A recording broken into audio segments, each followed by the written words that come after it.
Salut tout le monde. Voilà, alors aujourd'hui je vais vous parler de quelque chose qui me tient à cœur. On me pose souvent cette question, tiens, pourquoi finalement quand on regarde un peu ce que tu fais, on voit tu fais de l'analyse non verbale, tu fais du coaching en psycho, tu fais de la naturopathie, et puis tu fais de l'énergétique, et puis tu fais plein de trucs, t'as pas peur de t'y perdre, etc., etc. Et donc je vais répondre un peu à ça du mieux que je peux. Alors, bien souvent, les personnes qui s'intéressent au monde du coaching peuvent pas s'intéresser à une seule dimension chez l'être humain. Par exemple, n'étudier que la partie psychologique d'une personne, c'est très bien, mais c'est un peu peu. Parce que je fais partie de ces gens qui pensent que tout n'est pas psychologique. Et mon but aujourd'hui, c'est de vous le démontrer. Alors même si mes premiers amours, finalement, c'est la psycho, je vais vous montrer qu'on peut avoir d'autres plans qui peuvent interférer avec notre psychologie. Et d'ailleurs, nous amener parfois à suivre des thérapies très longues qui ne mènent à rien. Tout simplement parce qu'on n'a pas travaillé avec méthode sur divers plans. Donc je prends mon exemple. Il y en a des centaines d'exemples, comme je vais vous citer, mais j'en prends un. Imaginons une personne qui fasse des crises d'angoisse. Vous voyez, l'angoisse, si vous en faites, eh bien, en règle générale, vous irez voir votre médecin qui va vous poser cette question, est-ce que vous êtes stressé? Et puis à cette question, vous allez peut-être répondre oui, la plupart des gens sont stressés. Il y a toujours bien une raison pour laquelle vous pourriez développer une crise d'angoisse. Bon. Et puis lui, il vous donnera ce qu'il faut, peut-être un antidépresseur ou ce genre de choses. Voilà, alors peu importe, si vous avez un médecin qui est plutôt d'obédience médecine naturelle, il va vous donner des compléments alimentaires naturels, magnésium, etc., etc. Et puis, si vous allez dans du classique, dans de l'allopathique, lui, il vous donnera peut-être des anxiolytiques. Bon, bref. Toujours est-il, vous commencez votre traitement et puis finalement vous vous rendez compte que malgré tout, les angoisses, elles restent là, elles sont fortes. Dès lors, vous retournez voir votre médecin, schéma classique, et votre médecin va vous dire, ce serait peut-être bien d'en parler à une psychologue. Une psychologue, vous avez compris. Donc vous prenez rendez-vous auprès de votre psychologue, renommé, etc., surdiplômé, avec des grandes spécialisations, et voilà. Puis vous allez voir cette personne qui va tenter de comprendre pourquoi vous avez des crises d'angoisse. Donc elle va évidemment voir au travers de son prisme. Ce qui est bien naturel, c'est une personne qui est professionnelle dans son domaine. Et vous commencez la thérapie avec cette personne. Et puis 1 mois, 2 mois, 3 mois, c'est cool. Vous voyez de temps en temps une petite amélioration et puis très vite ça reprend. Vous savez plus quoi faire parce que là, en réalité, votre médecin vous dit, écoutez, vous n'avez pas de problème, votre tension est bonne, votre prise de sang est excellente, vous n'avez pas de problème particulier, vous pourrez même passer à un IRM pour voir s'il n'y a pas un autre style de problème, vous voyez, du style un kyste hypophysaire ou ce genre de choses, mais bref, il n'y a rien. Et là, on se dit, tiens, c'est peut-être le thérapeute, c'est peut-être la psychologue qui est peut-être pas bonne, donc on va peut-être vous emmener vers, un psychiatre, etc., etc., etc. Et vous enchaînez, et vous dites, la clé est dans la psychologie, alors qu'en réalité, il se peut que ce soit pas du tout là que se jouent vos angoisses. Alors, j'en viens au fait, je prends mon exemple. Imaginons une personne qui mange un peu trop de glucides, vous voyez, les glucides, pain, pâtes, pommes de terre, des féculents, des céréales, de bonne ou de mauvaise qualité, peu importe, mais toujours est-il, elle en consomme pas mal. À un moment donné, parce que c'est de la physiologie, tout simplement, vos glucides, si vous en prenez trop, il se peut que vos glucides se mettent à fermenter, ce qui donne des gaz au niveau de l'abdomen, tout simplement.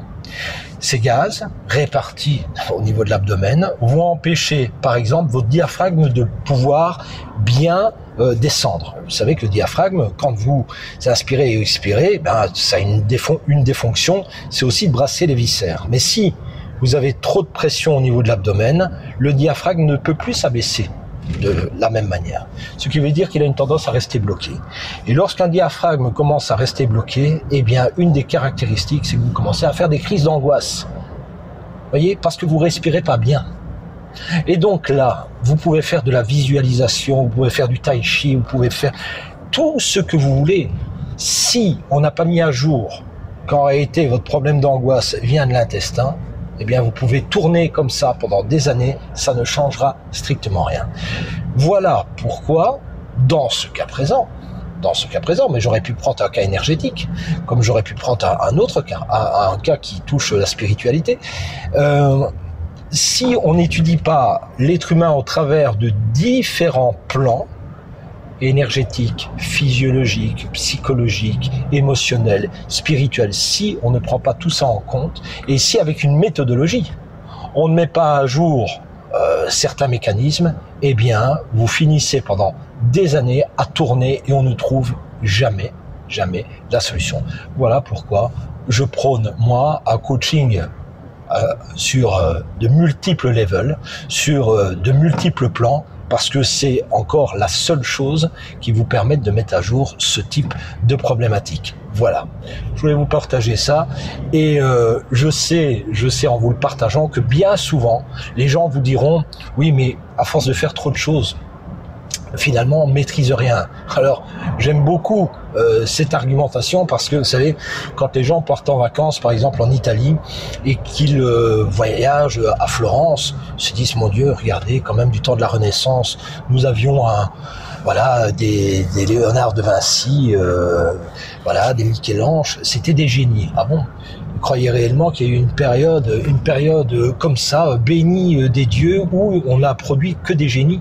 Alors, soit on était béni des dieux, soit il y avait une forme d'éducation, une forme d'ouverture qui faisait que les gens pouvaient exploiter plusieurs types de ressources chez elles. Donc, on n'a jamais dit à Léonard de Vinci, je trouve que tu es un peu inconstant, je pense que tu te perds parce que tu es en même temps ingénieur, peintre, astronome, organisateur de soirées, etc., etc. Jamais, on n'aurait jamais dit une chose pareille. Parce qu'à ce moment-là, c'était tout à fait normal de pouvoir développer ses talents. D'ailleurs, je vous renvoie justement à excusez-moi, la parabole des talents, qui est plutôt intéressante. Mais voilà, jamais on aurait dit ça à Léonard de Vinci. Pourquoi? Si on devait le juger actuellement, c'est un gars déséquilibré, Léonard de Vinci. C'est quelqu'un qui ne sait pas réellement qui il est. Voyez? Et ça, c'est tout le problème de notre temps, c'est que dès qu'on s'intéresse à divers plans, eh bien, automatiquement, on vous fait passer pour quelqu'un qui ne sait pas où il en est, quelqu'un qui manipule différentes techniques, mais finalement, qui ne sait pas trop quoi faire avec ça, et on ne jure que par la spécialisation. C'est une erreur. C'est une erreur fondamentale. Bien sûr, il faudra toujours des gens spécialisés, mais il faut aussi des gens qui fassent justement de l'holistique.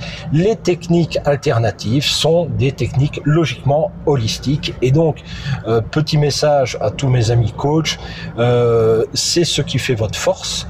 Ne péchez pas, je vous dirais, par mimétisme. Essayez d'imiter ce qui est classique en vous disant que même dans l'alternative, voulez vous spécialiser, ce serait une erreur. L'alternative donne la possibilité d'étudier de multiples choses.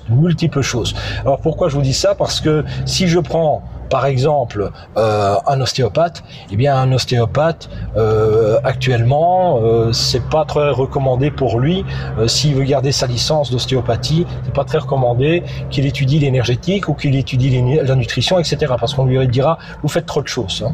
Voyez. Donc malheureusement ce qui est régi par un cadre légal, eh bien, crée aussi ce genre de problématique, c'est-à-dire que vous n'êtes même plus libre de pouvoir exploiter diverses parties de vous, alors que les thérapeutes alternatifs, eux, peuvent encore le faire, donc profitez-en. Voilà, c'était juste ce petit message que je voulais vous faire passer ce soir. Salut!